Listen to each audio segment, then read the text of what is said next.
Everybody always says, if you tried your best, that's all that matters. The best is all you can do. If you tried your best, it doesn't matter what happens. It doesn't matter if you lose if you tried your best. Most people have heard that before. But there is a secret to the universe that most don't know. If you actually try your best, you can't lose. Not pretend to try your best, not try your best 90% of the time, not try your best with excuses. If you genuinely try your best all of the time, all day, every day, it's impossible to lose. So when people say, if you tried your best, it's okay to lose, that is a logic fail. Because if you lost, you didn't try your best in the first place. If you actually try your best, it is impossible to fail in this life. God is watching and he rewards those who want it the most. If you want it the most, you can have it. It's a competition. Every dollar you want, the house you want, the car you want, other people want, you have to win. You have to want it the most and genuinely do your best, because most people aren't capable of doing their best anymore. To get up every day, whether they feel like it or not, and perform regardless. That is the secret.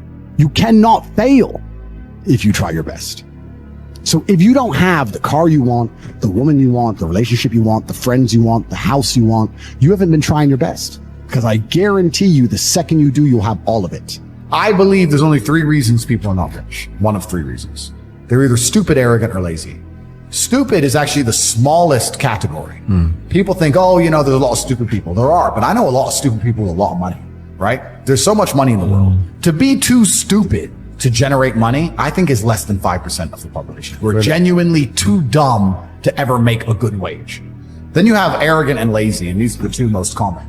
Lazy because people just, oh, you know, but I need time to myself. Oh, you know, but it's the evening. Or, you know, it's hyper competitive. There are people who do not need times to themselves. There are people, there's an Indian in Islam, or there's a guy in Islamabad who'll do your job online for $3 an hour and he doesn't sleep. You're going to lose, right? So if you're going to be lazy in any regard, you have to understand there are people like me who are billionaires who work 18 hours a day. When I finish this, I get into my car and I open my laptop and I work on my way to my next appointment. I'm going to work all night till the day I go. When I go to sleep, I close my laptop and I'm asleep a minute later. I work. That's all I do. Lazy is a big problem because people go, oh, but I just want to relax. If you just want to relax, that's fine. But you're competing against people who just don't want to relax, and you're going to lose.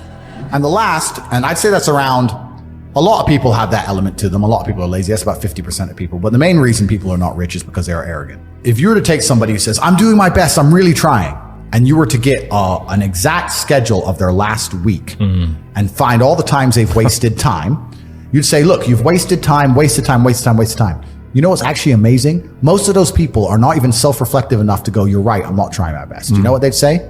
Well, I have to rest sometimes. Well, I have to have a social life. Well, they'd be so arrogant because they're arrogant. I had to do my Facebook. Yeah. No matter, you'd even show them, here's where you fucked up. Well, you know, I have to, you're crazy. And then they go back to being a loser. A lazy person thinks he's working too hard, and a successful person thinks he isn't working hard enough. And we're doing 20 times the work they are. And we're like, oh, I could have done more, could have done this. Oh, I missed that today, can't miss that again. Oh, I should have taken that call. I should have flown there. I should have. That's, you know, we have guilt about it. They don't give a solitary fuck. And even if you pointed it out to them, they'd sit there and go, oh yeah, and they'd make some excuse for it. It's the brutal arrogance of people. Perhaps 50, 60 years ago, you could be a normal man with a normal job, have a normal life and a normal wife and a normal house and a normal car and be happy. But the world we are now living in is proving that being a normal man is nothing more than slavery. Being a normal, law-abiding citizen with a normal income and a normal wage and one passport and a normal wife is going to leave you depressed. Sooner or later, it's going to leave you and end up fucking suicidal and miserable. This is what I don't understand about people, especially men in the world today. Why are they so worried about being afraid? Why are they so worried about, I was afraid every time I fought. Yeah. I fought anyway. Yeah. Like, I don't let fear guide what I'm going to do. I do what I'm supposed to do regardless of how I feel. So I don't see anything wrong with feeling fearful. I don't see anything wrong with feeling stressed or under pressure or anxious. All these things men are trying to get rid of. And I talk about men specifically. I gender this because I'm a man. I don't know how it feels to be a woman.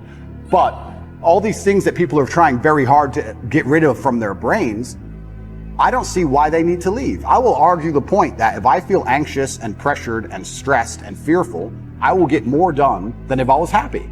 I think if I was happy, I'd just be hedonistic and just wasting my time. I think that you get a whole bunch done with these negative connotations and negative emotions. And I think that life is suffering and pain and you're here to go through it. And the sooner you get used to the taste, the more successful you're going to be. I have no interest in trying to change the flavor, my friend. The flavor of life is pain, and I will eat all of it. And it doesn't matter if they put me back in jail or not. I'm not sitting there going, how can I be happy in jail? I will sit in jail and say, yes, this sucks. It's supposed to suck. Yes, I'm not enjoying this. Yes, I'm anxious and paranoid. And yes, that guy might stab me. And yes, I can't sleep and I miss my family. And this is what's supposed to happen to me. And this is how I become the best man I can possibly be. And I'm going to succeed regardless. So if you're not the person who's waking up every day going, how do I improve my existence? Then nobody is. Nobody on the planet is considering improving your one spin on Earth. No one else cares. Nobody else cares. So if you don't care, then you're fucked. So you need to wake up and care. And it's amazing to me, like you're saying, how did I find my mentors? I just tried a bunch of them. Like when I had no money, I would try very hard I'd listen to lots of different people, or I'd try different things. And I wasn't scared to invest in myself, because I understand that, look, if he's taking time out of his life, then I need to reward him for it financially.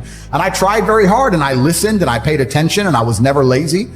I don't believe there's a person on the planet who pays attention, tries their best, is never lazy, is on time, works hard, has a mentor, and is giving it his all, who isn't rich.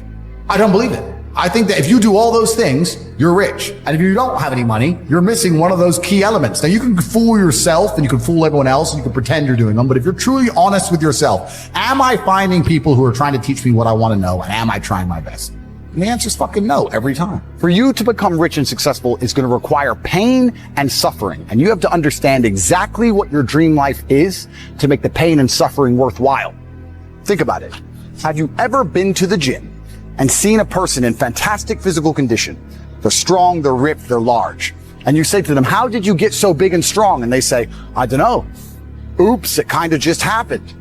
Or have you ever found a really rich man or a very successful man and said, how did you become rich and successful? And he goes, I don't know, bro. I just woke up one day and it kind of happened and now I'm living my dream life. No, there is a very detailed plan and roadmap.